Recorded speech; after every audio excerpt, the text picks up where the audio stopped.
Cet intérêt pour le son, c'est aussi un intérêt pour le monde, pour ce que ça nous dit du monde, et à la fois pour le plaisir que ça offre, et parfois un plaisir qui est parfois assez mystérieux et étrange.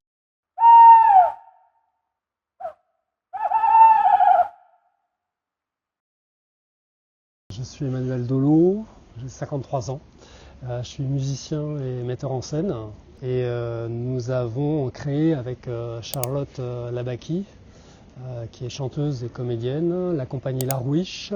C'était à la rentrée 2022. On s'intéresse essentiellement au son, à la musique traditionnelle Centre-France et au son du paysage. La compagnie, elle est née à l'occasion en fait, d'un appel à un projet de l'ONF pour un projet devant se situer dans la forêt domaniale de Vierzon, sur un espace naturel sensible, le sentier de la Salamandre. On a imaginé un spectacle qui a eu leur faveur. Il y avait une contrainte, il ne fallait pas laisser de traces, il ne fallait rien installer. On a su tout de suite qu'on avait envie de mélanger trois choses, un ou des textes, de la musique en direct, avec des instruments, l'évier, la roue, le oud et le chant. Et puis d'autre part des écoutes, réalisées en forêt ou à proximité de la forêt sur toute une saison. Les textes donc sont d'origine très diverses. Il y a de la poésie, il y a de la philosophie. Il y a aussi un texte scientifique. Le pari est gagné quand les gens, suite à tous ces petits bouts qu'on leur propose les uns à la suite des autres, finalement ça forme une espèce de couleur, la couleur propre à notre proposition. Depuis l'année dernière, on a lancé une manifestation qui s'appelle les Moissons Sonores. L'idée est la suivante, c'est d'investir un site nouveau à chaque fois, un site différent.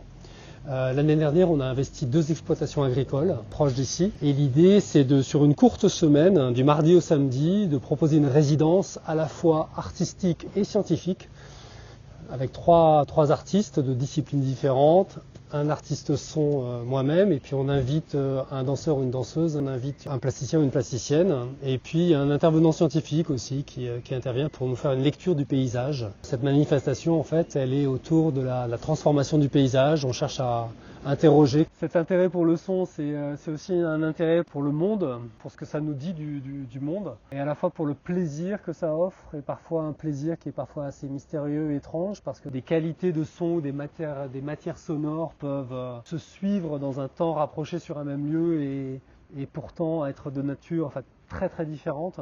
Et du coup ça stimule, ça éveille la pensée. Si je prends l'exemple du spectacle en forêt, l'idée c'était vraiment de rendre la forêt à la forêt. Pendant que les gens ont le casque sur l'oreille, ils sont vraiment centrés sur l'art intérieur. Il y a le brame, il y a des tambourinages de pique qu'on peut entendre en ce moment d'ailleurs, c'est la saison, il y a des chœurs de grenouilles.